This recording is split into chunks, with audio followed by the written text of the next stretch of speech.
Cinta itu kebebasan sejak awalnya. Cinta itu kebebasan dalam prosesnya. Bahkan cinta juga kebebasan dalam ekspresinya serta hasilnya. Maka banyak pujangga yang menyebut kebebasan yang sejati itu adanya dalam cinta. Ada yang saya catat lagi. Gibran menyatakan seperti ini. Cinta adalah satu-satunya kebebasan di dunia ini.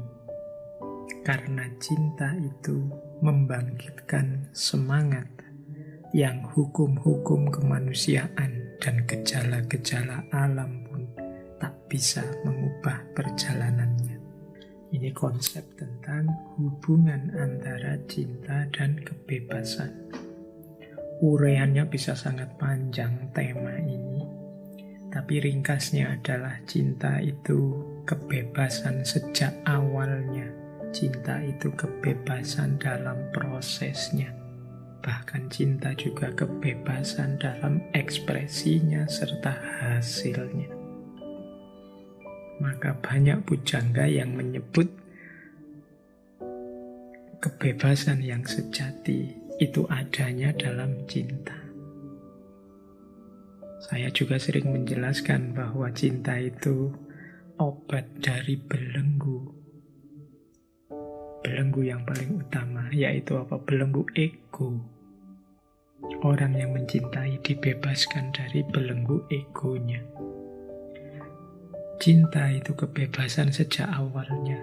Seperti di Romeo and Juliet minggu lalu. Tidak bisa kita memutuskan atau memaksa orang mencintai siapa atau tidak mencintai siapa.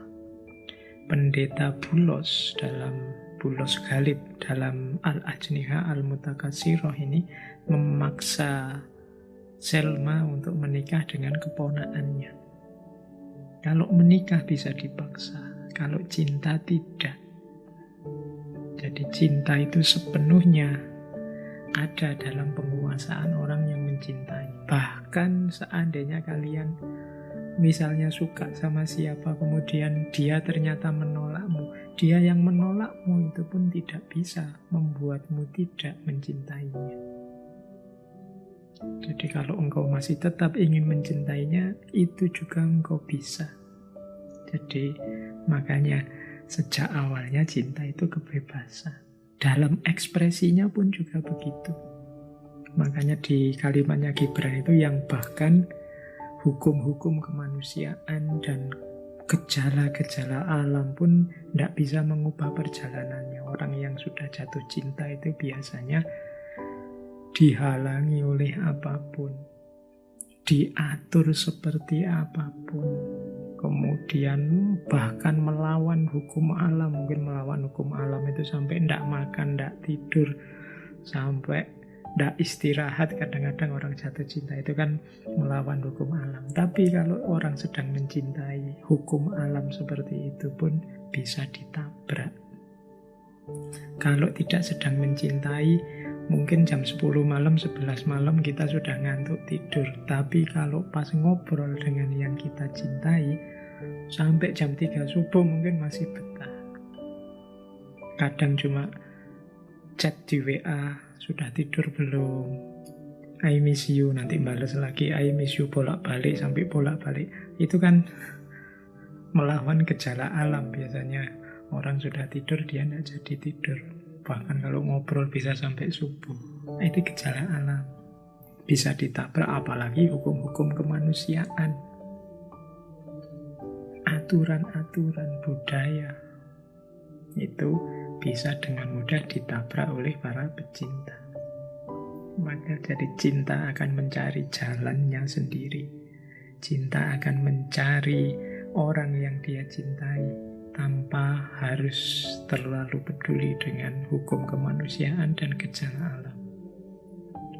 Jadi di titik inilah Gibran melihat bahwa dalam cinta ada muatan kebebasan. Oke, maka Cinta ini bisa jadi kekuatan membangun yang luar biasa bagi peradaban. Namun kalau tidak hati-hati, salah mengelola, dia juga bisa jadi kekuatan menghancurkan yang sangat dahsyat bagi peradaban dan budaya manusia. Karena dia energi yang luar biasa, daya hidup yang luar biasa. Kalau tidak dikelola dengan baik, mungkin kita bisa terpeleset.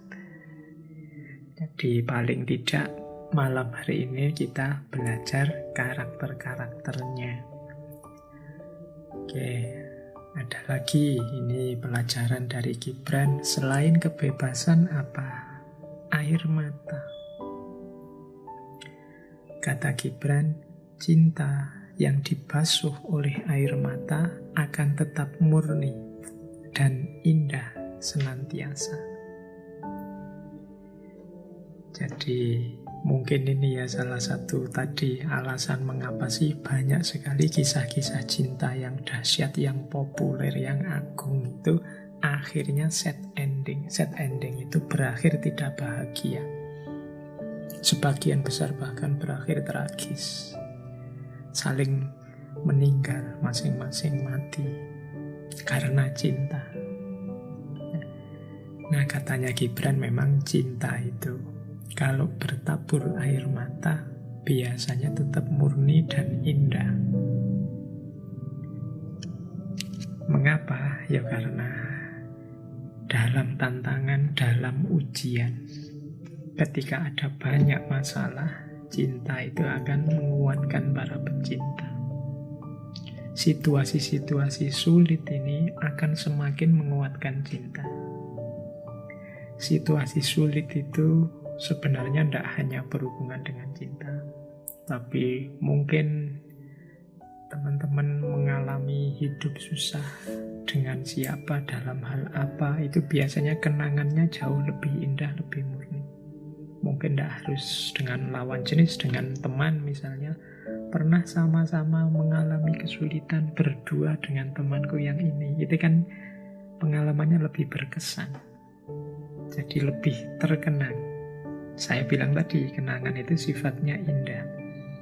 Boleh teman-teman merenung, mungkin pengalaman zaman sekolah, pengalaman zaman, kalau yang selesai kuliah, zaman kuliah dulu, zaman itu biasanya yang lebih terkenang, yang lebih tersisa dalam diri kita itu pengalaman-pengalaman sulit. Mungkin pengalaman dimarahi guru, dihukum BB, atau ini kan pengalaman waktu ngalami itu nangis-nangis, tapi sekarang pengalaman itu membuat kita tersenyum. Dia jadi pengalaman yang indah. Itu kan pengalaman biasa sehari-hari, apalagi pengalaman cinta yang kalau dia bertabur air mata, banyak sekali kesulitan.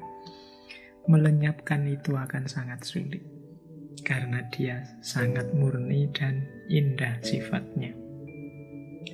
Ini yang mengalami patah hati, yang mengalami mungkin pernah putus, itu bisa memahami kalimatnya Gibran ini. Cinta yang dibasuh air mata akan tetap murni dan indah senantiasa. Oke, semoga tidak ada tanya pada saya ya Pak. Pak Faiz bisa menjelaskan gitu. Jangan-jangan pernah ngalami juga. Oke, yang ini jawabnya susah. Biarlah kenangan yang indah tetap saya miliki sendiri. Teman-teman juga silahkan dinikmati, dimiliki sendiri kenangan indahnya masing-masing.